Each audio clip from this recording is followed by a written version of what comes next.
So welcome to another video from playersaid.com. My name's Alexander. And I'm Grant. And today we are doing our June monthly debrief. So monthly debrief for June. And this video is very kindly sponsored by Noble Knight Games, who are our sponsor for these monthly debriefs. And just as a heads up, we're very grateful for their support, and that's kind of something of a longer-term deal that we've got going on with them. So we're very grateful that they're willing to support content creators in the wargaming space. Well, and I think even more than that, they really offer a unique service. They not only stock new games, right, from all different types of publishers. You can find brand new releases from GMT and Compass and Revolution on their site. Yes. They also stock a lot of out-of-print OOP, a old lot of war games. And secondhand stuff people trade all the time. And it's not cheap. I'm going to be honest, those older out-of-print games are not cheap. You're not going to walk by and get one for $30. They're going to be a little more, but they're worth it because you can't get them anywhere else. Yeah, it's stuff that you can't get anywhere else. Yeah, so they have a good selection. But their new games aren't cheap.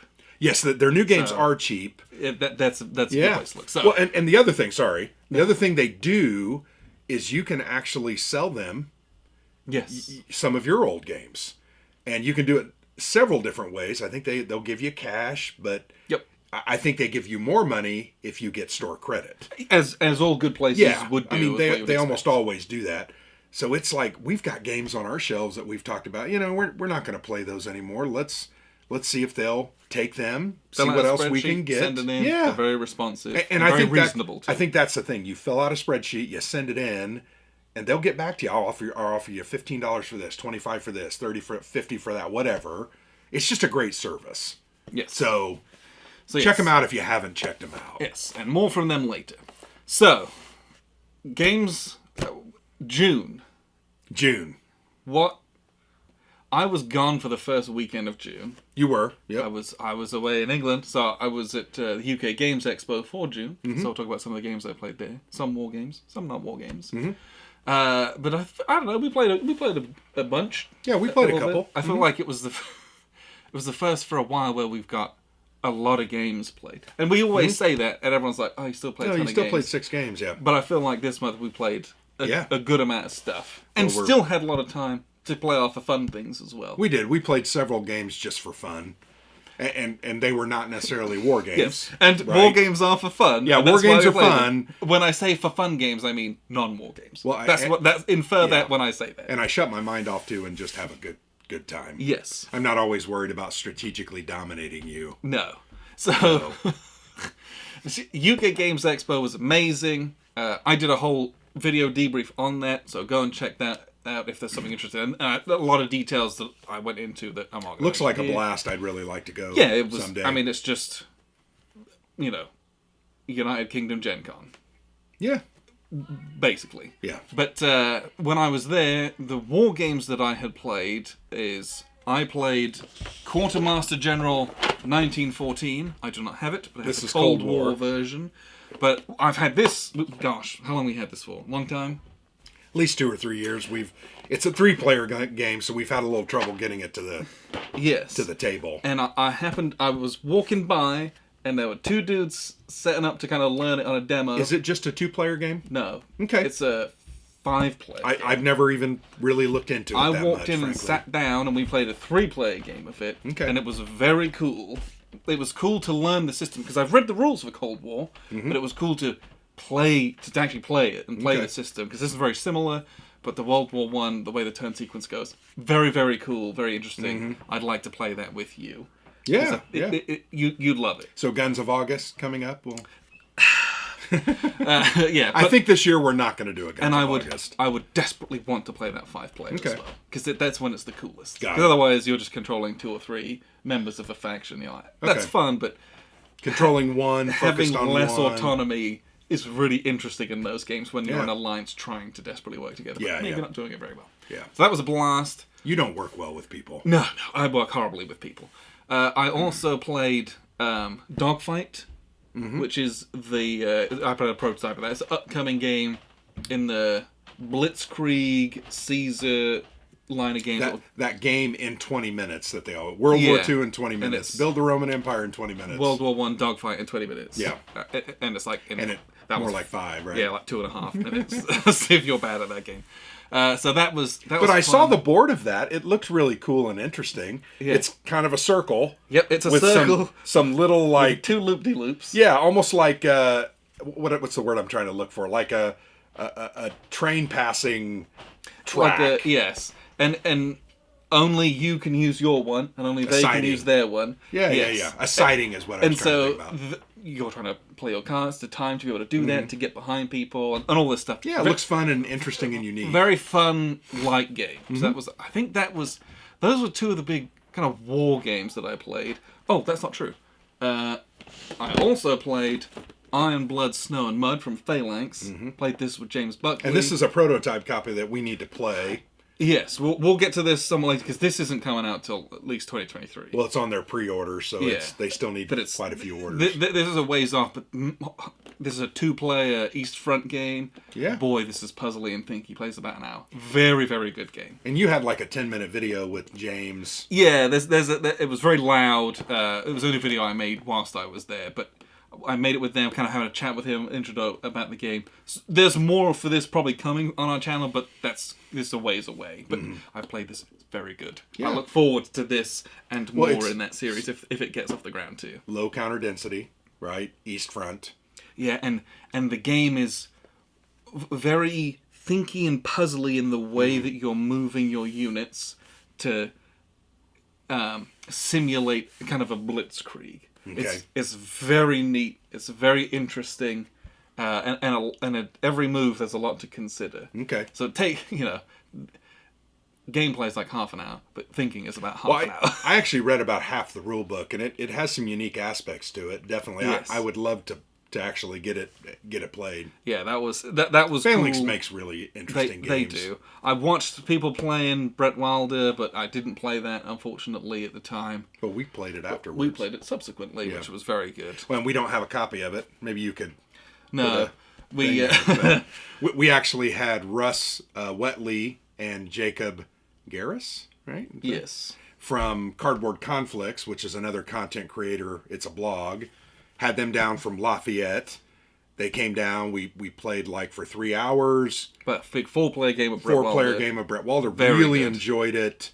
It is a very cool, light, civ building, dudes on a map, area control game, and it's just so unique. There's incentive to actually fight. Yes. You must fight in that game. Many of those games, really, it's about, I'm going to turtle over in the corner and I'm going to build my fortresses, and you're never going to attack me, and I'm going to do all my technology. You cannot win that way. You cannot win without having expanded and taken territory off someone else. Yeah, because the victory points are actually, they come from controlling certain areas. Yes. And from completing your Chronicle cards, which a lot of them are tied to combat. But also, you can only get a max of 2 from there. Right. So you have to go out and conquest. And you need at least 7 to win. And as soon as people see you conquesting, they conquest you back. Yep. Because you don't have enough troops. It's too tight of a game. Yep. We play a lot of those types of games, and we always say it's like, the person who can spread out a little bit and kind of defensively get it, they're going to win. Yeah. You cannot do that in this game. Well, and it was so interesting, because we actually had quite a bit of fighting back and forth, and the thing about that game that is so interesting is the rulers are probably your most powerful unit. They roll the biggest dice and then you have a cool special ability. Also have a special ability, and a lot of times those special abilities really incentivize you to go out and fight and win, because you're going to get whatever free recruit or a free this or money but the battle system is so interesting because the biggest units get hit first, right? So you roll a bunch of dice.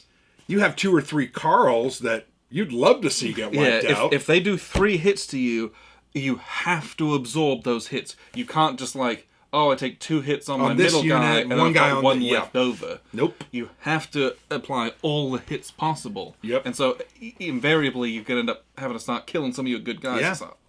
But it's just so unique and interesting. I love a game like that forces you to fight. Too many of those games we've played. Yes. And it's like, shockingly, the guy in the corner is going to win. But yeah, it was a great experience. That is on GameFound. We'll talk about that later. Yep. But that campaign looks amazing. Yes, there's a lot to like in it. So I think that's most of the war games that I played whilst I was there. I didn't do a ton of wargaming. But then when I came home, one of the games that we fished out was BCS Aracourt from MMP. Yeah. So, awesome game. Yes, there is a lot of stuff about this coming out later with a full review, and then a kind of another video about it, which you'll see later. Kind of our strategy discussion and immediate thoughts after when we were just talking about the game. What did we like? What did we not like? And so it was immediate. That's something that we do. We will play a game, and then game's over, and we just kind of like hash it out. Yeah, for 20 to 30 minutes sometimes. A discussion about what was good, what was bad, what didn't we like, what was this trying to do. Just collecting our thoughts and kind of breaking down what we just experienced. Mm-hmm. And so we've thought about it a couple times. I just put the camera on. Yeah. And so you see all the mess over here. It's great. But just kind of recorded that very raw conversation that we'd had. Yeah. And so that's going to probably post later on. And if that's something you're interested in, when that posts, I want to get as much feedback as I can from that to see if that's something worthwhile. Well, is it interesting? Is it just like, sod that, just do a review that's a bit more polished? Yeah. Well, I like it because it really was visceral, right? It was... We tried not to act like the camera was on. I tried to say what I really thought. Because a lot of times, it's so interesting if you were sitting here watching us, I'll have like an opinion, right? And I'll share it with you. And you're like, well, Grant, look at it this way. And I'm always like, oh, okay, I understand that. And we'll go back and forth. And sometimes by the end of that 5-minute conversation, I'm like, oh, okay, I was looking at that wrong. Yes. And with any game, but I think especially with war games because of their complexity and all the factors that go into simulation of a conflict, it's easy, or it's so easy to have a thing that maybe you're not grasping in that moment, or this thing hasn't made itself apparent to me. So I'm asking you, like, why the hell is this written this way? Yeah. And then you'll be like, because of this, this, and this, or this was a situation, or, it's winter, obviously. And you're like, oh, yeah. Yeah, I forgot about that part, yeah. Talking through rules helps you learn rules. Spoiler alert for later. But also helps just to, like, understand some of the design decisions, we got there in the end, that were made for this particular title. Yeah. And so, again, that raw discussion will come out at some point later on. Plus a review. Yeah. I'm working on a written kind of first impression, and it's taken me a little longer than I thought because I've waited too long, and I wish I had written it immediately. Because now I'm trying to think, okay, what was this again? The snafu roll. How did that work? Well, you can take this. Because this was our first ever BCS game, so there was a lot of learning to it. It was awesome. I enjoyed that a lot. Yeah, it was an extremely cool system. Yeah. A lot of stuff to like in it without becoming overwhelming. Agreed. And so... Well, and a lot to like that some of the other systems that we've played use as well. I'm trying to think. We had that thing with OCS with Gary. We didn't play it, right? We still have not. He just taught. Ardwolf sat there and walked it through us for like an hour and a half, 2 hours. But I could see similarities between that system and what they had done in BCS to try to make it a little simpler and a little bit of a different lean and focus without watering it down. Yeah. So and that's why it's a different system, right? This is the Battalion Combat Series. OCS is the Operational Combat Series. SCS is the Standard Combat Series. So it's like they've all built on each other. This is very much a middle ground between those I would agree. Two. Yeah, not as complex, not as crunchy, but does not sacrifice on really historical interest, and supply is a big focus. You have your combat trains, and it's just fascinating. And still feels very different from other kind of operational level games. Yep, there's no doubt that this was very unique. And there's only 5 volumes of this game. I think this is the latest, the 5th one. And this is a great place to start. It's a good jumping off point. It's one map. One map. The hexes are bigger than in the other ones. Yep. And it's, I think, it's probably 2 sheets of counters, because one of those is the step counters. Yeah, and you only had, 30 counters on the board at really any given time. Yeah, for some of the smaller scenarios, they're really easy to get into. Yeah. And it was this is a great entry point to BCS. I loved it. I thought it was great. We have Brazen Chariots, right? Which is like 4 maps, 800 gallons. And we're going to have to get like one map and do a scenario, but I want to play that. I do. I want to delve into that system, just like I want to delve into SCS. And I made this comment in my written piece, and I'm kind of eating some crow. I think in the past, particularly when we started out, I was more of a GMT games guy. To me, those games spoke to us. We liked the card-driven aspect. The card-driven aspect got us into bigger war games like Empire of the Sun, some of those denser war games, and we grew out from that. These didn't attract my attention immediately, but that does not mean they are not good. No, they're extremely good. They need to be explored. They need to be given their place in the spotlight, and they're great games, and I'm glad that we've started going through their different systems. So I've had to eat some crow. I apologize, MMP. It's not that I don't like you. Some of the graphic design needs to be better, I think. Sure, that hasn't changed in 20 years. The systems are fantastic. They work. Yes. They're historical. They're interesting. And there's a lot of really tough decisions. A lot of decisions. This was a very good game. Yeah. And a really great. Well, and Ericourt also, it's in southern, kind of southwestern France. It's as Patton was rolling across after Normandy, right? So Normandy happened in June, July, and August. This happened in like September and October. September, yeah. So it's a totally different feel, more open, more... I felt like there was a lot of maneuver in that game too. Yes, I agree. And I really enjoyed that. So anyway. Yes, that was a great game. What else did we play? Well, we played a really good game. We started our Guns of August event early in June.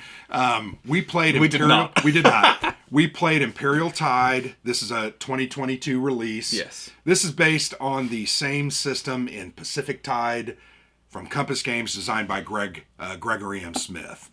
Fantastic card-driven game.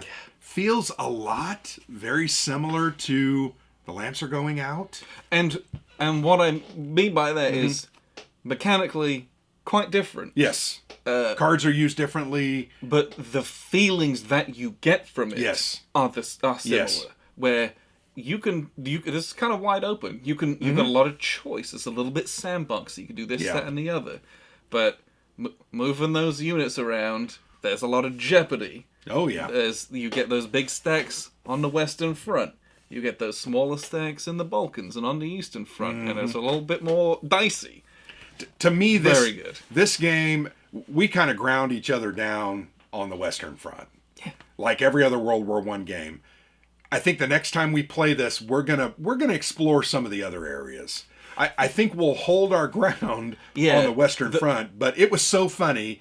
You would crush me, and my stack would retreat, and I'd be down to like 1 unit, and then I'd bring some reinforcements on, and guess what? I hit you back, pushed you back, and it just went back and forth. Because this game has the extremely punishing supply rules, just like Paths of Glory has. So you cannot overextend yourself. Otherwise, you will die and you will lose. Yeah. And so there are parts of the map, and the way the map's constructed, you cannot go too hard. Yeah. You have to be measured in it to represent that historicity of it, this was a really good game. I just, after playing this, I thought, man, that's a really good game. And, this is World War One, and this was, it's much shorter than something like Puzzle. It's shorter than this was a 2-hour game. I mean, it really was a 2-hour game. We played it to its full, all 5 years, right? 1914 through 1918. And this is a big winner. Yeah, I enjoyed it, and it actually showed to me. Greg has a lot of design ability because he's known for his solitaire games. But his Tide series, they're excellent. So I really enjoyed this. That was one I had a great time with. Another one that I played a lot, and I think I talked about this last month, Malta Besieged. You played more of that this month, too? I played a bunch of this. There's still a couple parts, though, I'm struggling with. The Tobruk area. The rules just aren't very clear to me. Maybe I'm obtuse, but I'm struggling with it. Because there comes a point where a card says Tobruk bypassed, and then what happens when I push the counter back past Tobruk? Does it not be by? It's just not clear to me because it really changes the way things happen. The convoy rules are very cool. It is very cool to have to defend those ships because if you don't get those ships, you don't get supply. Yeah. And you really are struggling. So very cool. States of Siege. Really enjoyed this. I'm trying to understand better that Tobruk part because I really desperately want to do a playthrough. This is about a 2 hour and 40-minute game because it has 3 full epochs with about 20 to 25 cards apiece. So it's not a short game, but I love it. It's great. John Welch. This is the Deluxeified edition from Worthington. Really am enjoying it. I've had a good time with it. Do you have a copy of that as well? No. Okay. I'll have to loan that to you once I'm... Yes. You want to talk about this one? Sure. So we played Fort Jefferson Attack Game. I really don't like the titles. The Historical Game those Company. games. So we have a couple others. We do. Right here. So we have the Battle of Saratoga and Game. Attack on Cahokia. Cahokia. Sorry, I couldn't see the A there for the life of me. Yeah. So these are put out by The Blue Historical Panther? Game Company, printed by Blue Panther. Yes. But So they're the Historical that's- Game Company. It's the package that you'll recognize that you're getting. But Hollandspiel, White Dog Games, yes. CSL. So this was a very let me rephrase this. So this is an American Revolutionary War game, Yes. On the Frontier. and these are designed to be 2-player introductory level war games. No doubt. We recorded a full playthrough of this. Took an hour, and that Yeah. was the first time we were learn the gameplay. And I think the game ended in 8 or 9 turns when it's like a 22-turn game. Yeah, if this So it game ended goes quickly. 22 turns, Something's wrong. good luck to you. Yeah, something's like wrong. you've done extremely well. Yeah. But this is an introductory hex and counter war game, and it's again we talked about this full review coming out and a full playthrough in glorious 4K. By the way, that took me. I noticed some of our videos are saying 4K on them now. That one took me like 2.5 hours to upload. process and like 6 hours to upload. It was great, but this was very enjoyable and fun to play. Had a great time with it. But it was also an interesting piece of learning as well. This is like we kind of talked about, and you'll see in a review. Like probably never been a game on this before. I would doubt that there's been a game on this You'd be hard before. for us to find that, but I it's will very enjoyable. I will say this. In the video, I think I made a comment about this being in Illinois. It is the Illinois country. The fort is actually in western Kentucky, up against the Ohio River. So I was about 200 miles to the north. Okay. It should have been in Kentucky, up against the Ohio River. I said Illinois, up against the Mississippi. That's not what this is. Okay. But yeah, a very cool game, obscure subject. Chickasaw Indians led by some British officers against George Rogers Clark and some settlers who have no business being in the fight, but they're in the fight. Well, because they just end up getting in the massacred. fight, they're running away. But it's cool. There's a lot of unique elements. Very rules light. Yeah. Very understandable. I like the card system because the card system, it actually tells you how many units you activate, how many units can attack. Because activating just means moving. Yes. How many dudes can you move? How many can you attack? With? And then usually there's a little special ability like, oh, you get a +1 on Chickasaw units this turn, or +1 against the fort walls, etc. Very cool little system. Fast playing, easy to teach, unique. And yeah, it's a revolutionary war game that I like the American Revolution. Well, and it's a different part of the American Revolutionary War that you never see in games. Hardly. Well, that's why you showed the other two, Saratoga and Cahokia. I was more drawn to the Cahokia and this Fort Jefferson game. Yeah. We've played games on Saratoga. Nothing wrong with that. It's a great battle, but one of the most important of all time. There's 100 Saratoga games. There's not many Attack on Cahokia. Come on. This is Illinois. Cahokia, Illinois. This is the interesting stuff. Yeah, absolutely. This is what you want to shed a light on and experience something new. So I had a good time with those. I thank Blue Panther for reaching out to us. Yeah. They provided those review copies. We've played the one. I hope we'll play the other ones here in the next 6 or 8 months. Yeah, I'd like to. Just because they're simple, right? They're not it takes an hour to play. They don't overstay their welcome. Set up, learn the rules, it's 4 pages of rules, you're done. you play it. Those are great exactly for what they are and fit the bill that they set out to do. Absolutely. So was that all the war games that we played? Yes. I'm thinking that, Yeah. sure. I mean, it's a historically themed Sure. game. Not a war game. Not a war game, but we played The King is Dead in this beautiful box. Long live the king. Yes. 3-player, abstract, area control style game of medieval Britain. But it could be medieval anywhere. Yes. Literally. It's an extremely tight, very tense area control game with some different victory conditions that you're Changing victory conditions. working towards one way or the other, and your allegiances are shifting, and you're growing your court. And this is Fantastic. Really good. A big full review of this coming out later on as well.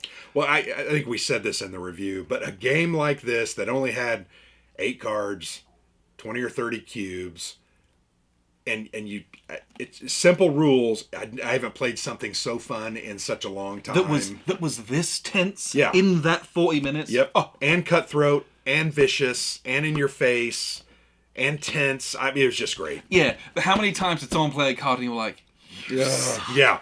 Like, you did that on purpose. And they're like, yes, I did. Yeah. Because I need to win. And then you turn around and because the cool thing about it is, the victory conditions. You can see what everybody has in front of in their court. Yeah. And their court determines their type of victory, right? Or the board, the state.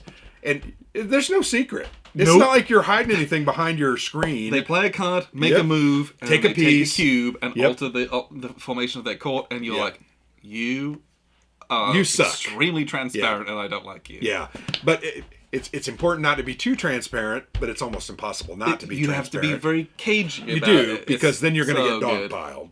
2 are going to come up on 1, and great game. I enjoyed it so much. Yes. So we played this the same day we played Dead Reckoning. Yeah. I'll go ahead. This is not a war game. Not a war game. This is a pirate-themed 4X card crafting game. That's a big mouthful. That's a lot of mechanics in there. But it's pirates.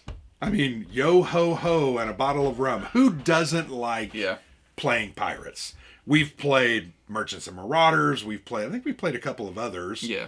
Always enjoy it. Well, and like all good pirate games, the goal of this game is to get money. To get booty, right? And it's just so fun. We played this 3-player with our brother-in-law.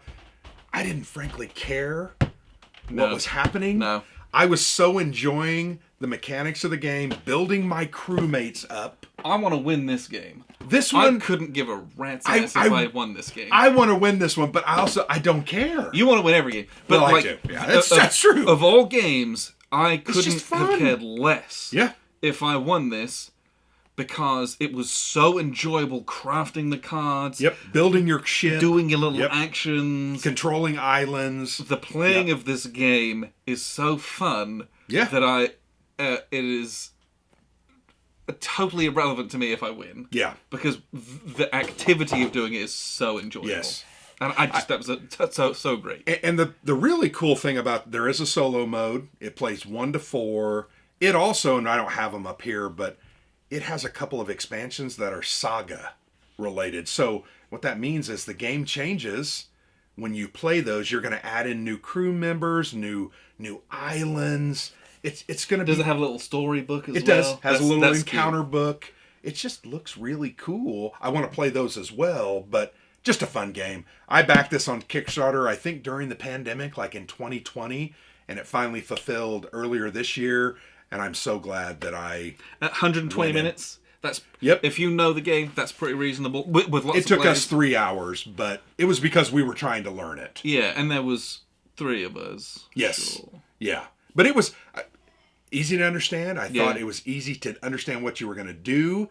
You just had to figure out how to do it efficiently, and the combat tower was really cool. It's very random, very cool. You put your cubes in it, and they fall down a little dice tower. That's the boat that you had to build, and they fall out into this recessed tray, and the recesses have explosions, different effects. Hits. Yeah. Get some plunder. Do an exploding cube. Do all this. Very cool. Just fun. I really liked this game, and I'm really glad we played it.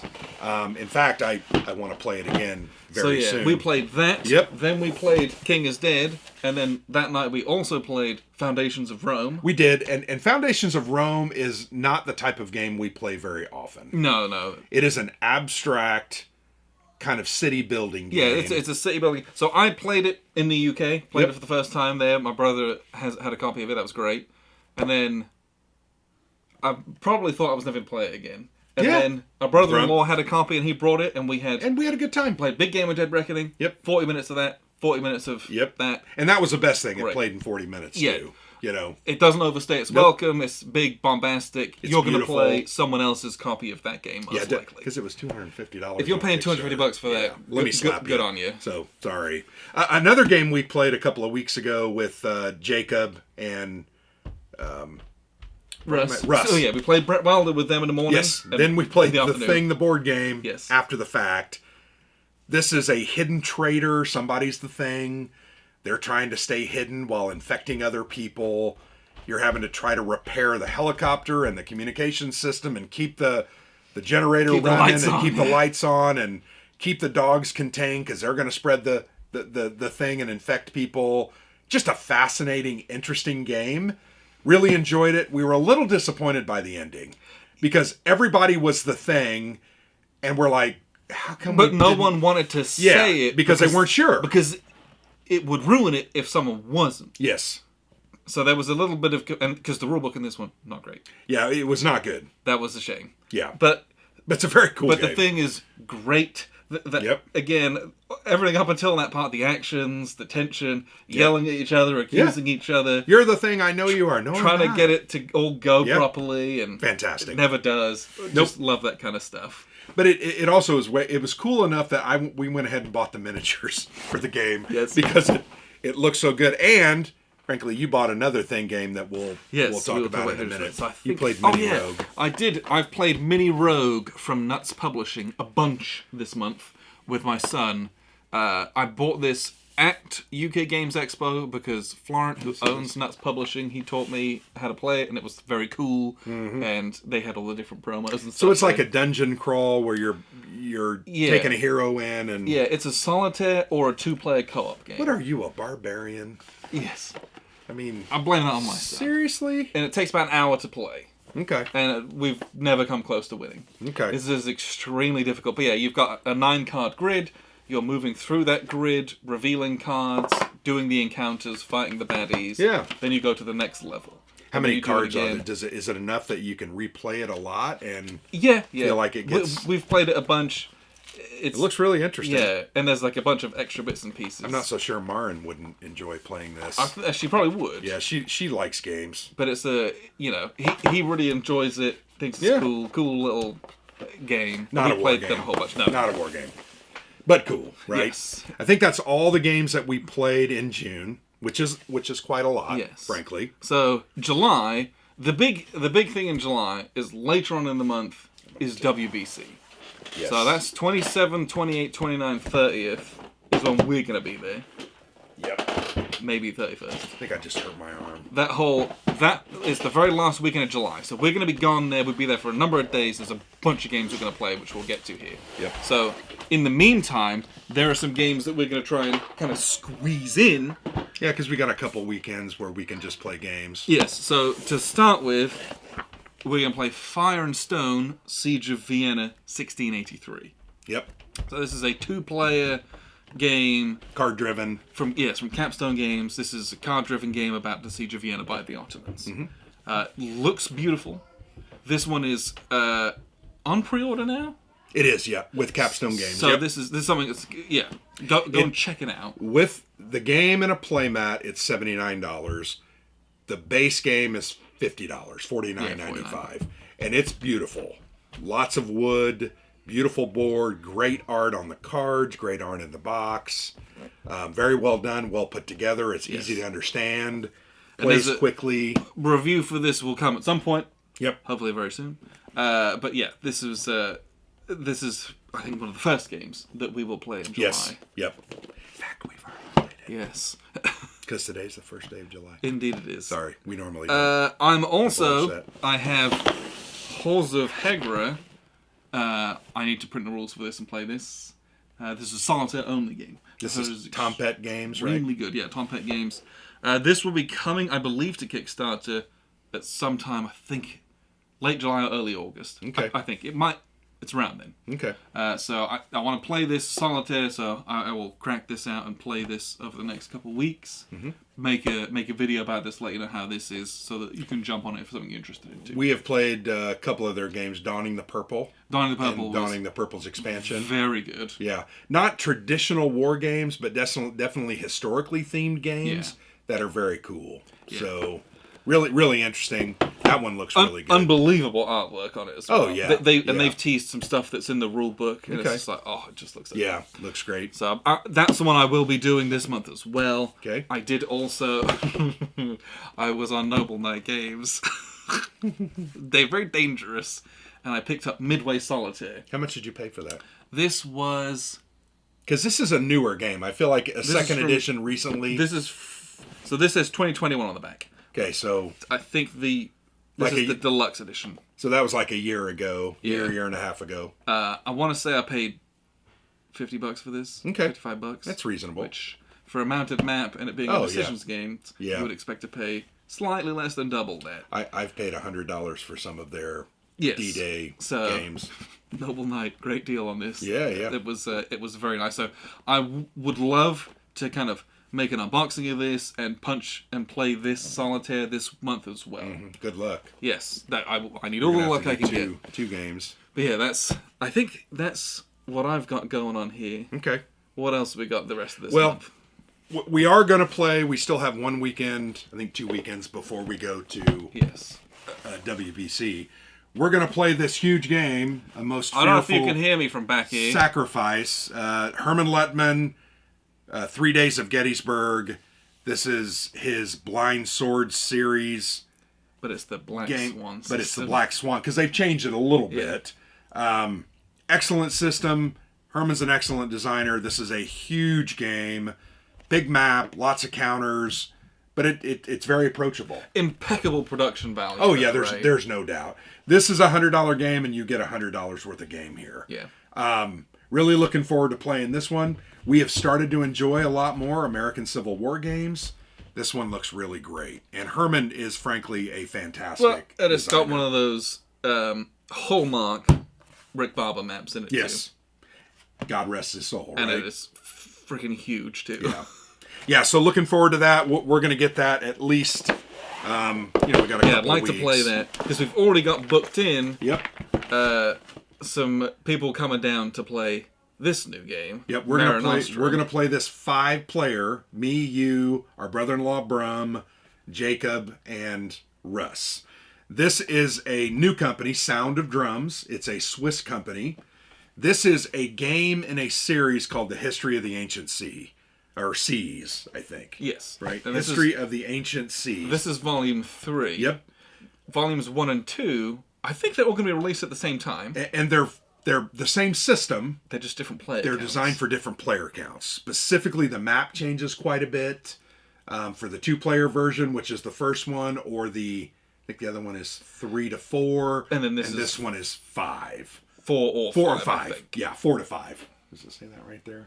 1, 2, 4 or 5 is what that means. But yeah, there's like a 2-player only version. Yeah. So, it's instead of having a game that's unwieldy because it was designed for 5 people and you've only got 2, they've just separated them. Yep. Get the 2-player version. Yep. You've only got 2 people. So yeah, if you're going to play this 5-player, you're going to want to get this, right? So to me, it's a very cool looking civilization building game. Lots of wood in this one. You've got little boats. You've got little soldiers. Here you can see them right here. It's just, the map is beautiful. And it's hex-based, which is also something that's very interesting. It's kind of interesting. But yeah, it's a cool looking game. I'm very excited about this because I do love these light civ kind of building games. So, and then this one is going to come to Kickstarter sometime in late July, August. They're waiting for enough people to kind of sign up for their preview. They have follow me when it posts or whatever it is. They're trying to wait once till they get like a certain amount of people. But I think this one's going to do well. I think it's going to succeed. Really high production value. I've started looking at the rules. Looks pretty interesting, especially for a new company, right? Yeah. So looking forward to that. People on the docket coming down for that. Yep. I'm also going to try and strong arm them into playing our other The Thing game. No doubt. So this is The Thing Infection at Outpost 31. We played the board game. Yep. Great title for a game, by the way. Yes, the board game. And as soon as we were finished that, I had such a blast because I love those. Yeah, we had a great time. Hidden treachery. Yep. Screwing each other over, being a douchebag kind of games. I love those. Yeah. I'll play them all day long. You're a douchebag. Oh yeah, it plays right to my personality. Yeah, basically. As soon as we were finished with that, I got online and I was like, we have to own this. Yeah. Because we tried to demo this in like 2018 at Gen Con. Because they had like one demo Each and day it or can play every 8 hour players max. It was like cool. We literally were in a line of probably 150 people. Yeah. And they let 8 people in and were like, oh, sorry. Yeah. Like there was any was expectation we were ever going to get close. It was so dumb. But, so I finally pulled the trigger on this. Very excited. So we're going to try and play this one as well. So I'm these hidden trader type games are so utterly cool. Because you're all trying to work together to do something. And there's always some jerk throwing in a sabotage card. Or it's an accident. But the paranoia of you not knowing you don't know. is the joy of this. Yeah, great. I look forward to playing that because this one plays up to 8. Yeah, so this one can play up to 8, which is... So I'd like to take that to WBC. We'll take it there too. And try to get some people to play that with us. So, next, let's talk about what we're going to try to do at WBC. And that's a little harder to prognosticate. Yeah. Because we have to be a little freewheeling because we're going to try to meet with developers, designers, publishers. We're there for work as well, right? We're going to do a lot of designer interviews, all that kind of stuff Look at new games, upcoming games. But we're also trying to sit down and play games with as many people as we can. We want to have fun. And get ourselves out there and sit down with as many people. So we've got a number of multiplayer games that we're going to take with us. Yeah. So I'm going to turn it like this. I'm not going to show each one of these.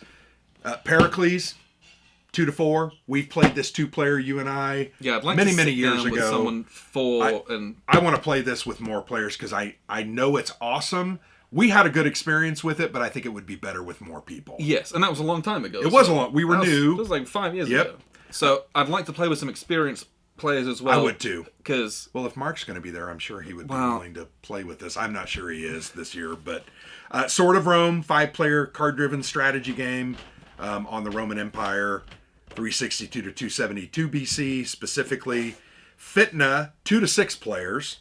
This is a global war on terror, but it's focused in the Middle East. I've heard this game's very good. It looks so interesting, but I'd love to play a 6-player game with it. That's going to be hard. With these games, though, you want to play with as many people as you can get. Yep. Angola, I think, is a 4-player game. Yep. Love to get that played. Yeah, so these are 4 that I'm going to take. We may or may not play them, but I definitely want to take them. I want to play with some. We're going to probably take Fire in the Lake as well. Yeah, we love Fire in the Lake. Probably we'll end up with more coin in the back of our card. I'll probably take... I want to take Gandhi again, because we actually played that for the first time at WBC. So I'd like to go and play it again. But yeah, these are the types of games that we'll be taking with us. If we can play 2, 3, 4 of those, we'll easily play 3 or 4 I'll be very happy. Well, because we're going to be there from Wednesday around 1 o'clock to Sunday around 1 o'clock. So we've got multiple opportunities to play big war games. So hopefully, if you're there, look us up. We will play. Too. And that. Doesn't have to be a war game. It's going to be a fun game. That'll be the late night stuff when we're all dead. We'll have people that will want to play that with us, I guarantee you. But that's the kind of stuff, because we'll be demoing bits and pieces because designers have all their new flashy games there and prototypes and stuff. We'll do all that stuff, but WBC is about getting together with other war gamers and other like-minded gamers and sitting down and playing some of these kind of bigger, larger player games you can't normally get a hold of. They do all sorts of different tournaments and 2-player things, and that's great. That's not why I go there. I'm not there to compete in the Combat Commander tournament. No. I could win that hands down. I'm not going to compete in that's that. just, I'm here to sit down with 5 or 6 people around a table. Have a good time. And yell and scream and roll dice at each other. That's what I'm here for. And WBC is perfect for that kind of a thing. It is my favorite convention that we attend. I'd probably be inclined to agree. Just because it has so many cool people and it's such a great location. The food gets a little old, though. We've talked about that. Yeah. You're kind of captured.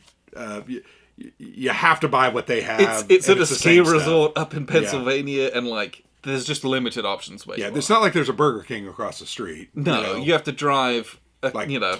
20 minutes into town, and then there's a McDonald's. Maybe. Yeah. But anyway, it's my favorite convention. Really look forward to going and look forward to playing a lot of games, talking about a lot of games, talking to some publishers, getting some games because they always have sales. Oh yeah, So you we'll get have a good time. good pricing on the games that are there. It's Yep. always hard to not spend a bunch of money. Yep. So that's all the games that we have played and all the games that we hope to play this month. Yep. What have we got on Kickstarter and or crowdfunding, GameFound, that kind of thing? Didn't we going just talk about this like 10 minutes before we started, and I can't remember now. So, all of a sudden, the number one thing that I care about that's on Kickstarter is Conflict of Heroes. No, Yeah, no. It's Company of Heroes. yeah, Company of Heroes, second edition. Second edition. That is a mistake I make all the time. Yeah, and, true. And people shorten so the acronym is identical. Yep. To Conflict of Heroes is a hex and counter war game from Academy Games. It's excellent. You should play that. Company of Heroes is a big bombastic miniatures hex and counter With war terrain game based on an IP. based on a video Game, right? which so first edition came out and I was this close to pressing the green button on it. And I was like, I've got so many other kind of big games that like, do we play it that often? Is it that good? And so I didn't. I resisted. And that was a couple years ago, That right? was, I think it was like 2 years ago. But some friends of ours have it. Mm-hmm. They speak very highly of it. We've never played it with them. No, but it's like, it Yeah. looks so cool. They announced the second edition where they revised all of the solo stuff, kind of updated it all, and they've got more stuff for it. And it's like, today's the day. Yeah. We're doing the green button. We're doing it. So that's something that I have backed. Yeah. And I'm very excited for it. And the lie that I tell myself is Is that you're going to play it? well, yes, but it's done in 15mm scale, so I can cross-pollinate You can use it in with my other tabletop Flames of wargaming. War and I've got painted terrain we can put into the game. True. I've got painted tanks and men we can use in it. I don't even need the plastic that they're selling. Or I can take all the terrain from that, paint it, and we can use it in tabletop gaming. Sure. That's the lie that I tell myself to justify the price that we're going to pay for that. But I'm very excited to play it because it just looks fun. It does look interesting. And apparently it's very good and Yeah. also very faithful to the video game, Okay. which I've never played. But I haven't either. it's plastic soldiers and tanks. Yeah, it's World War That's II. what I care Yeah. about. Yeah. So I'm very excited for that. The other Kickstarters they got going on, Columbia, they have Alliance, which is a Napoleonic game. I think it can play 6 people. I don't remember. It plays a bunch of people, and it's Napoleonic Wars, shifting alliances. 1 to 6 player. Okay, it was one player. Very interesting. But that looks very cool. We've played, I don't know, a couple of Napoleonic games like that. Yeah. But and we I'm love Columbia block games. interested They're in always that one as well. good. Yeah. What else we got on there? Death in the Trenches from Compass. that looks really That is a second really edition good. copy of the game that came out maybe, I want to say 8 years ago. It's Arben Madison and Wes Ernie. Really looks good. I've backed it because I'm stupid. But it's only got a couple of days left. So that's one you're going to have to back quickly. And finally, we already talked about it, Brett Walda is on GameFound. It's on GameFound for a few more days. So Yep, it is. check that I out. want to say it's July 3rd. And you can... I'd looked at the GameFound page when it first launched. July 7th is when it's over. And then you were like... Yeah, check it out. Go and check it out. My goodness. They have 24 stretch goals. They've added about 8 add-ons that you can do. You can pay as much or as little as you want for that game, and you can pimp it to max. All in, I think it's $279, and I mean you get more stuff than you're ever going to need. Ironically, though, it's interesting when we were playing it, we're like, oh, it'd be really cool if they had extra season cards.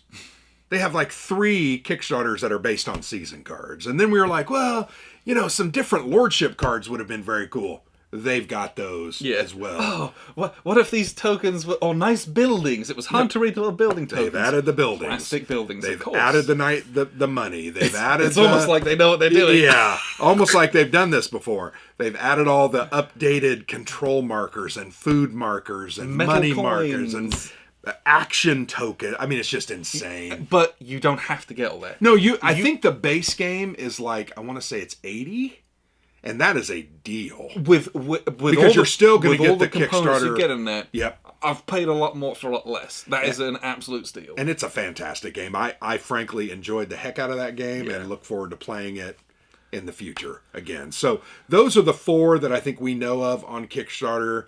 I'm sure there's others coming out, but those are the kind of the ones that come to mind immediately. Yes. Okay, so now a brief word from our sponsor, Noble Knight Games.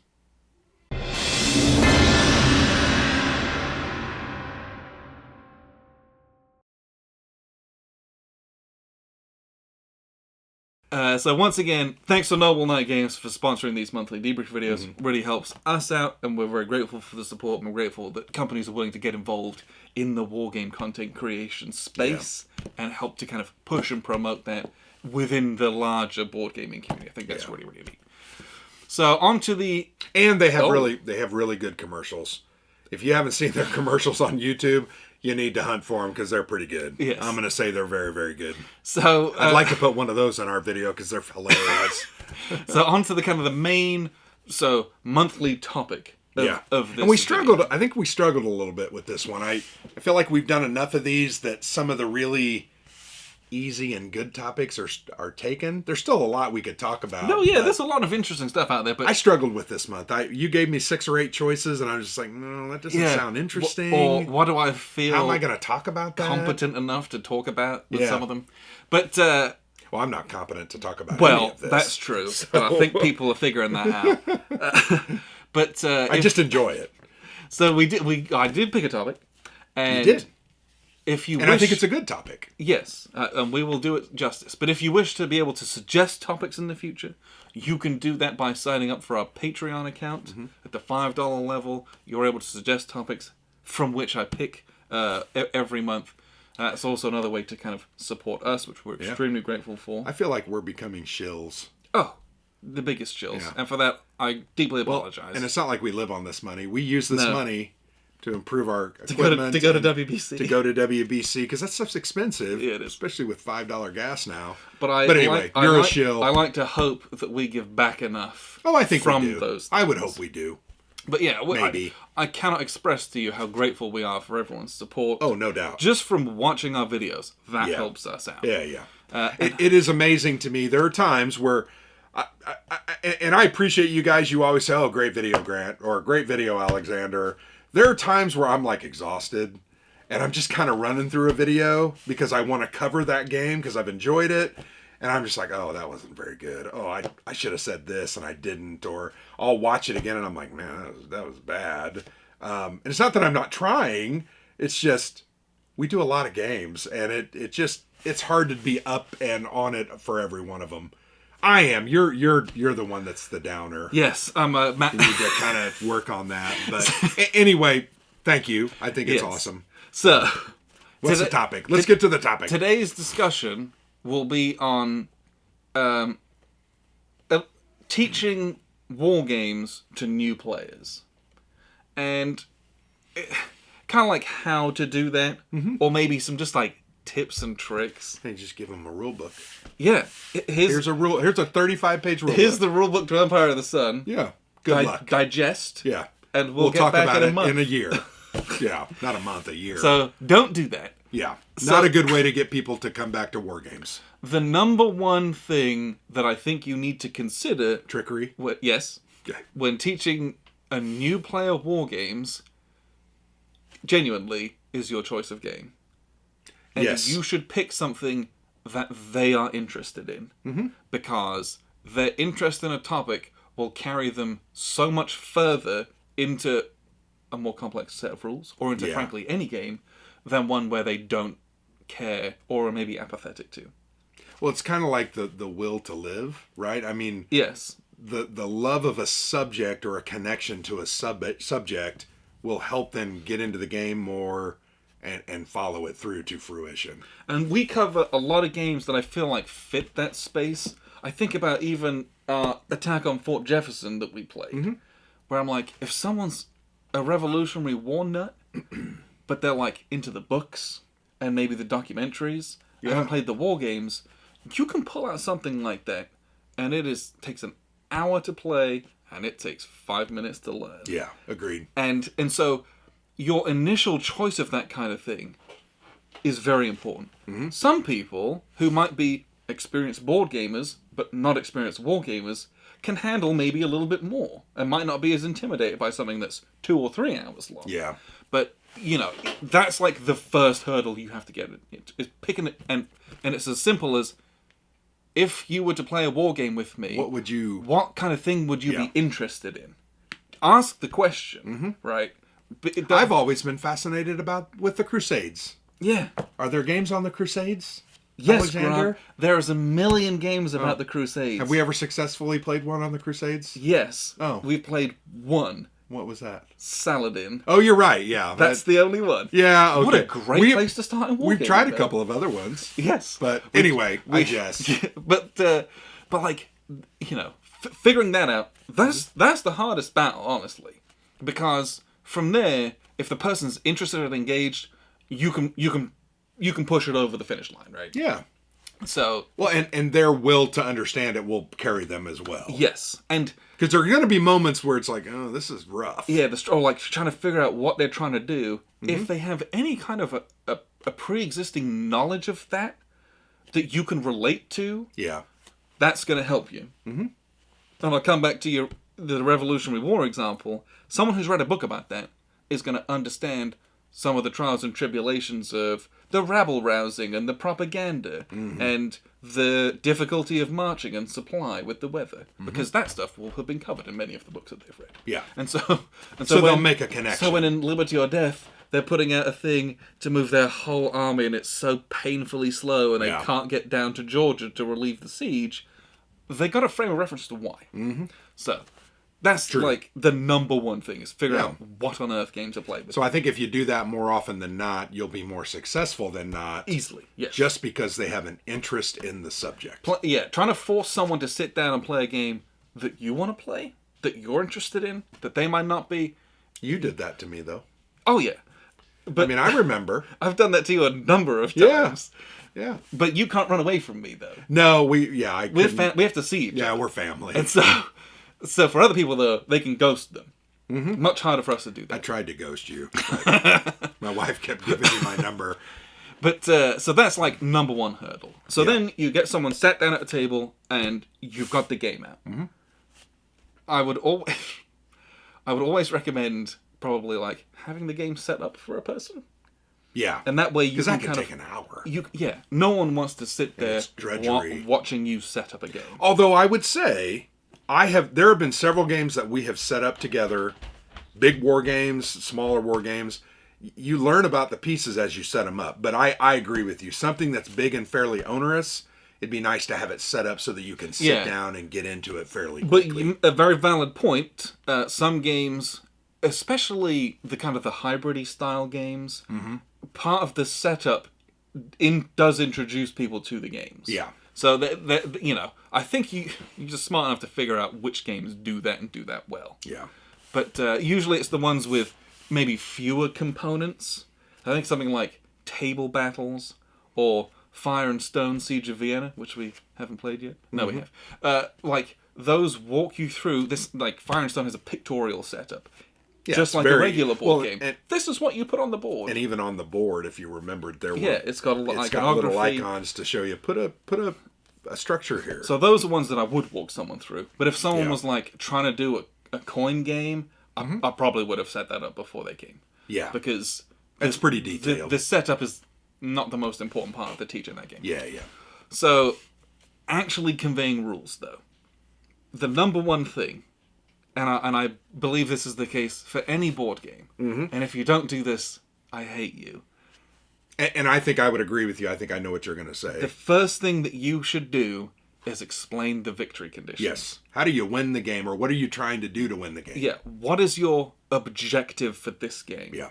Because if you don't know what you're trying to do, when I tell you how to do what you're trying to do, there's no frame of reference for that. Mm-hmm. So I need to say, you have to take this hex and this hex. Oh, look, They're very conveniently in red. Well, or we'll even put a little red cube here to Yes. remind you that's a victory point hex. Or I'm trying to eliminate X number of your pieces, and you're trying to eliminate X number of my pieces, right? Yep. I know that. Cool. Here's all the pieces. And then we talk about all the other stuff. So they know that when I talk about movement, that I'm trying to learn how to move in order to kill as many pieces of yours as possible. Or capture an area, or, blah, blah, blah. When we talk about battle resolution, the most important part is it taking the hex? Because that's the victory point. Is it eliminating the units? Because that's my victory conditions. Yeah. Start with the victory conditions. Start with what frankly, what the point of the game is. Yep. Also, as part of that, you're going to understand almost immediately what the thesis and or the stance of your side is going to be. Are you playing a defensive game? Yep. Are you an offensive player? Like, what are we trying to do? Is this a game about taking ground? Is it a game about people? Is it about gaining support? I think with coin games, Yeah. and you wrote an article about teaching coin to new players. Yep. Based on our Buckeye Game Fest experience, where we ran a lot of coin teach and play to new players. Part of that is because everyone's got different victory conditions than that. So Yeah, asymmetric games are a lot harder to teach than conventional. especially when it's I'm trying to teach 4 people, frankly, different a sets. different game on the same Yeah, board, and so it's like, this is what you're supposed to do. Yep. Don't listen to a word I'm about to say to this person. Yeah. But also listen because you need to know. But listen because you need to know what they're going to do and how they're going to win. So that's a tough one. But It is. When we were doing that coin teach and play, every other sentence that came out of my mouth was these are your victory conditions right here. Yep. Everything you do should be trying to achieve that. And I think that's a very good point, particularly with a coin style game, or even a card driven game. Think of something like Twilight Struggle or those kind of games. Just because you can do stuff doesn't mean it's getting you anywhere. Oh, absolutely. All day long, I can take certain... You know what? I've got the resources. I'm going to do that action. What did it get me? Ooh, the shiny event. Yeah. I can take the event, or I can do this, or I can fight you and keep fighting you and keep fighting you and keep fighting... Well, Grant, you're trying to get support. Yep. Fighting him helps you in that sometime, It hurts some way. him, which kind of helps you. Yeah, but you got to go down here and rabble rouse. But you should got I to have go done, over should here. I have done Yeah. the limited op and just done this? So instead? it's understanding that just because I can do it doesn't mean I should do it. Yes. And I think the other thing, particularly about asymmetric games, that is absolutely important to teach, is to help people understand the causality of not doing actions and how that affects other players as well. Because there are games where you're like, well, I can see him building up over there, but I'm not going to worry about that. And then you realize, oh my gosh, well, he just dominated. Yeah, he's got a juggernaut now. Because I didn't do anything about it. So you got to understand that cause and effect. If you don't do this, he's going to do that. And if he does that, then you're not going to win, and you're not going to be able to do this.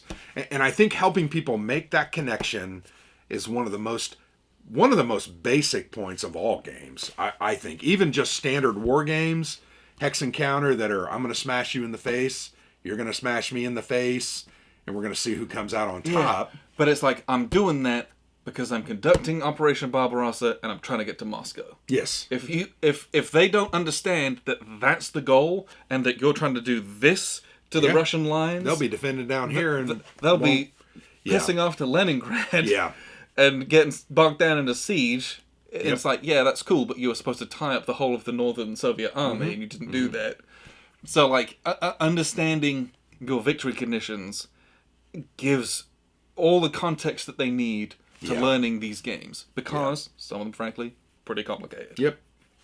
The other thing I think I try to do when I play new games with people is, when I know the game fairly well, and I know many of the coin games very, very well. There's some other war games that we played that I think Combat Commander, I think I know it pretty well. Yep. When I'm playing someone, I'm kind of giving them hints. It's not about me winning the game. I'm trying to help them win the game by enjoying the game. So helping them understand, you can do that, but here's a better way to get done what you're trying to Yeah. do. And don't be a jerk about it where you're trying to Yeah. convince them to do the wrong thing. Right, Don't I be mean, that guy. I do that with you. But that's fine. sometimes. We're supposed to do that. Yeah. We're doing the table talk, trying to Right. bait each other to do stupid things. But That's fun. I just try to remind them and in some ways intercept them and save them from themselves. Yeah. And say, you know what? You can do that. Here's probably what you need to do. Give them some of those strategy and tips. almost because, all of that is just a nudge towards, hey, just remember what your victory conditions yeah, right. are, right? It almost Yep. always Steering is them related back. to that. Yep. It's like they're running rogue and you're just trying to redirect them. Yeah, you're like in Combat Command, you're like, oh sweet, I got all my support weapons, I can do all these cool fire attacks, let me make this fire group to shoot these people, and you're like, You cool, just need to control that this guy, X. that guy over there isn't a Yeah. threat to you running up here and getting this objective. Right. And so knowing your scenario objective, very important. And just you don't have to like patronize people, but it's important to just like make sure that they understand what on earth the goal of that game is that they're trying to do. And frankly, that goes for even regular board games. We'll sit down and play dry Euro games. I'm like, I pushed all the cubes around and that was okay, I guess. But why didn't I win? I lost by quite a lot.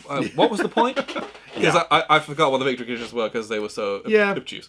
But with war games, I think because everything has a movement, combat, supply. All of that is done in support of taking areas or killing dudes. Yeah. That's almost all of it. Yep.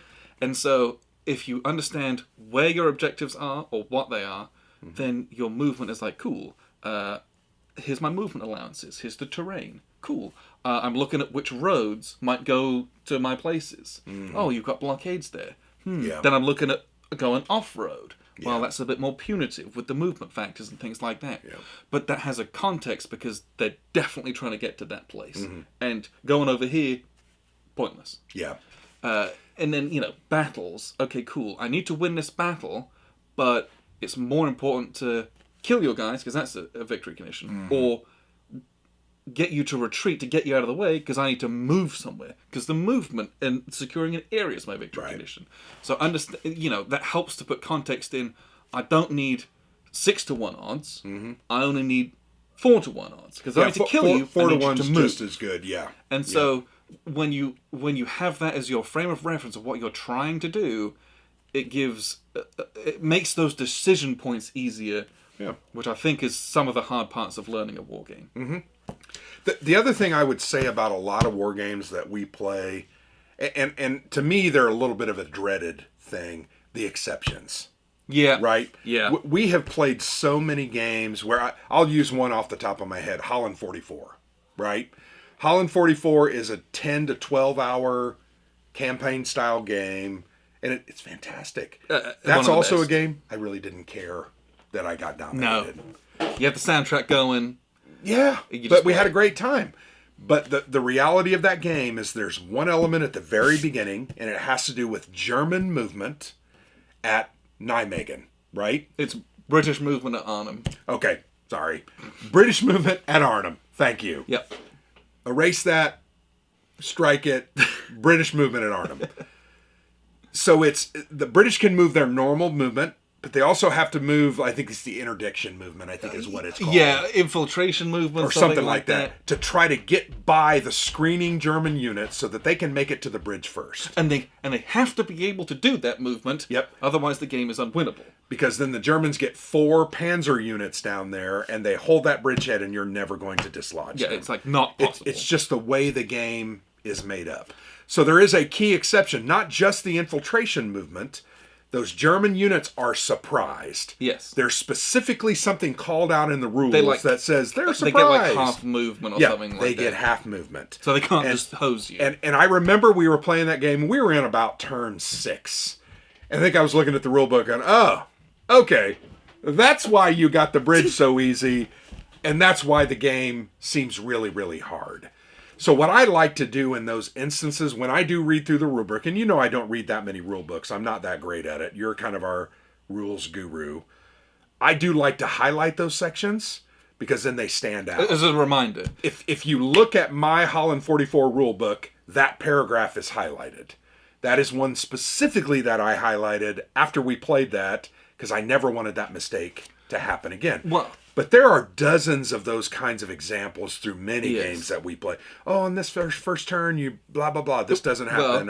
And I feel like this is something that we've come across very regularly, Mm-hmm. and more recently, is when I read a rule book and it's an operational game, I always look for first turn special rules. Yeah. Because they almost always exist. They do. Almost always. I think, and whether it's like landings or Yep. special advanced movements or Yep. like one side is surprise and they kind Yep. of crap. Yep. There's so many operational level hex and counter war games have that. Yeah. And so it's Because it historically replicates what happened. yeah, it helps They you. were surprised, It helps or you to they- get into a position that was reasonably historical. Well, they had surprise, or they didn't know they were coming, or they were unprepared and didn't have the fuel they needed. Whatever it was. And you might ask, well, why doesn't it just set me up like that? Well, because the game wants to give you options so that you can change history. Right. You can do things different. Right. But those, especially in those types of games, you want to hammer out those exceptions. There's a couple games that I almost wouldn't recommend because for beginners because of there's so many exceptions. Yeah. One of them is one of my favorite games of all time, Unconditional Surrender. There is a lot of exceptions and special rules to that game. Yeah. Oh, if a German unit moves north of these hexes, it triggers the Soviet army to be created. If it goes south into the Caucasus, same thing. Yeah, that's Lots hard. of different bits and pieces, and the game like has a political phase that goes away, and totally it's like you learned a whole different game for the first half of the Yeah. game.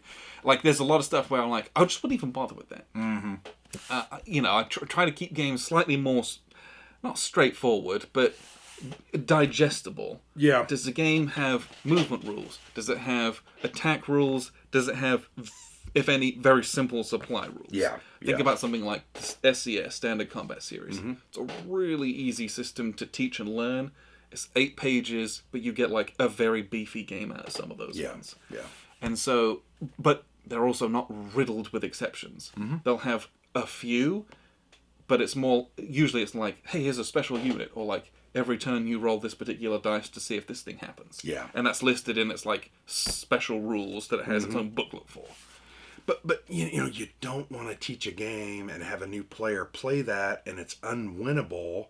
Yeah. And they become frustrated, Or and they start saying, well, this isn't really Or good. you don't want the gotcha moments. Yeah. No one likes that. Oh, I forgot to tell you about this, but Or this like, happens, oh, and my special unit can do this. Yeah, and I Or didn't it's tell like, you about oh, it. your special unit could have done this, and I didn't tell you, or I Right. forgot to tell you, or you forgot. It's not his fault. He forgot. He's a new player. Right. Yeah. If like the onus is on me as a teacher of the game to remind people of their special abilities. Yeah. Or their capabilities, frankly. Yeah. I think one of the other very important things, and it goes along the same lines that we've already been talking about, a lot of games, particularly CRT-based war games, they have a lot of different DRMs, right? You'll get a DRM for combined arms if you have a leg unit and a tank unit, right? You'll get a column shift for air unit or an artillery unit, or you might there's some different rules for hexes, or I'm sorry, terrain and hexes, and to me that's a very basic principle that you need to make sure they understand. Yeah. Go over that CRT, help them understand, even set up just a little 3 or 4 counters and say, here's how we do that a lot. And that's the kind of like the final point almost. Is like just push some stuff around. Right, there's nothing wrong with just halfway doing a game for 25 minutes to get a feel for how the turn structure is and the sequence of play, and then just move them back and start it over, because now you understand it. Yeah. These games should not necessarily be devoured at once. Sometimes they're fine wines and you want to sip it over time and help them enjoy it and understand it. And the slower you go, the better they're going to understand, the better they're going to get involved, and they'll have a better experience. And newer games are much better at helping to direct that stuff too. Yeah. Think about something like Pericles, where there is like all these little mini scenarios and bite-sized bits in the playbook to teach you how to play the game. Well, they build on Jerry White's Frankly, any of his games. Atlantic Chase. We did the 10-part playthrough, learn the game, and each part added on to the next part, from movement to interdiction to air support to blah blah blah. Everything just added on. And top some of those each other. things is literally just like set out these, roll a die, remove those pieces. That's the whole thing. It just teaches you how to lay out these things and what a movement looks like. That's it. Yeah. Some of these newer games really do that. And are a huge aid, or if they've got good play aids. The other thing I like to do a lot of times when I'm learning a new game, and I did this with Comancheria, which is one of my favorite solo games of all time from GMT by Joel Toppin, play the playbook scenario. Yeah. A lot of times they'll run you through, say, 2 turns of a game. And then at the end of that, they'll say, okay, go with it. And they haven't necessarily taught you the strategy. The strategy. They've taught you the mechanics. But through the mechanics, you can learn the strategy. So I play through that. And it takes an hour and a half sometimes, and you have to do it 2 or 3 times sometimes to understand a specific part. But that's a valuable tool that the design team and the development team have put together. And most of these games do have a great playbook. They almost all do. Yeah, I think that's a very common thing now. Use it as a tool. Let them push counters around because that's a safe environment. You know what's going to happen. And you can do that getting ready for the real game. Yeah, I did that with the coin games, to be honest. Yes, most of them. Yeah, I've done it with a few games out there, and it's almost always very helpful. Yeah. But I think to sum up, you want to pick a game that is a topic they're interested in. Mm-hmm. I would say go for something that has straightforward victory conditions. I think of something like Churchill, which has a point salad of things. Maybe don't start there because that can be hard to try to consider everything. That was like our second game though. It was, and we were insane. We bit into it and enjoyed it. It's possible, but if you're trying to teach someone who's really new, pick something that's got some straightforward victory conditions in it. Once again, your goal is to have success and have them enjoy what they're doing. Yes. Not necessarily do the game well or learn at all. Because if they enjoy it, they'll come by back. having had a good time that they don't want to just give up and take a cheese grater to their brain, then eventually they'll be suggesting to you to play Churchill. Yeah. Because Can we play Churchill? This hobby is very rich and very deep. Yeah. But pick something they're interested in. Pick something with straightforward victory conditions. Keep those in mind whilst you teach them. Teach everything in reference to those. Mm-hmm. Here's my movement. You're using your movement to do this. Yeah. You're doing that to engage in combat, and combat allows you to do this. That's how you're going to get me out of this victory hex. Mm-hmm. I'm going to sit here and try to defend, and I'm going to defend with my fortifications that I can build. You can't build them because you're the attacker. I can because I'm the defender. But it's all in context of, I'm doing it in this red hex because you got to take that red hex. Yeah. Right? Keeping all of those things in mind, you will be able to teach war games to people. Mm-hmm. But again, make it something that they are wanting to play. And sometimes you have to sacrifice your interests on the table of doing that. Yeah. And that's totally fine, because eventually you'll win them round to your... And then they'll be playing extremely rich and deep hex encounter war games. Yeah. And I would also say, I think in general about games, I don't think any game is off limits to teach to people. But there's some... I'm not sure Empire of the Sun is a game you should be teaching new people. Start with a different game, then work up to Empire of the Sun. And there are exceptions. You can start on Empire of the Sun. There are exceptions that will prove that rule, for sure. We did it. But if someone shows an interest in that, because they've seen you playing they're going to like it more than... Then it's cool. You're right. That's do true. This. You're right. But all of the things that we've talked about would apply in the way that you're teaching those rules. Hey, this scenario, you're trying to get, this area and this area and get, war in Europe up to this amount. Cool. Yeah. Those are the 3 things you have to worry about. How do I get my war in Europe up? Mm-hmm. Okay, that's on cards. So if you see a card like that, do that. Everything else, it's make your battle groups, do your moves, do your attacks, do your reaction moves, all that kind of stuff. But you do it within context of what you're trying to teach them to be able to do and achieve. Mm-hmm. So there's teaching war games. I don't think there's any panacea to it. I just think you just got to go. You just got to do it. Yeah. You got to learn it together. You got to try to work on it together, and you just got to be. I always remind people, be patient. Right. You know these games. Don't get upset. Don't allow their frustration to get you upset, and don't make it a bad experience.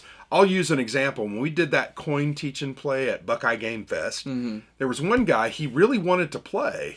He got frustrated because I forgot to tell him one rule that changed things a little bit.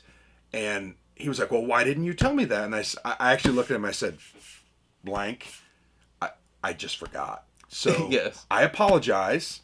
You know what? Let's walk this turn back because nobody else is gone and you can do that the right way. So understand that you're going to make mistakes. You're going to have to walk some things back. You're going to have to learn through those mistakes. Yeah, and let your opponent know that, like, you will make a mistake here or there. Yeah. Right? I'm not perfect. I'm not going to... not expected that I'm going to perfectly relay 40 pages of rules to you. Like, of a game I played 2 or 3 times. You will make mistakes. I will make mistakes. Yeah. We'll make mistakes We're together. just in this together because we're learning this. No one's going to go and compete at WBC after having done this one time. No. We'll never compete at WBC. So yes, I hope that was helpful or interesting. Yeah. And I hope that you all make it a goal for yourself to go out there and teach new players Wargames, because there's always more space for more people within Wargaming. You've seen how many games that we have played and or will play this month. There is a ton out there to explore, and some of these big games consider a lot of people, and we want as many people to sit down and play those as possible. Yeah. So I appreciate you very much for tuning in to this monthly debrief. I'm Alexander for ThePlayersaid.com. And I'm Grant.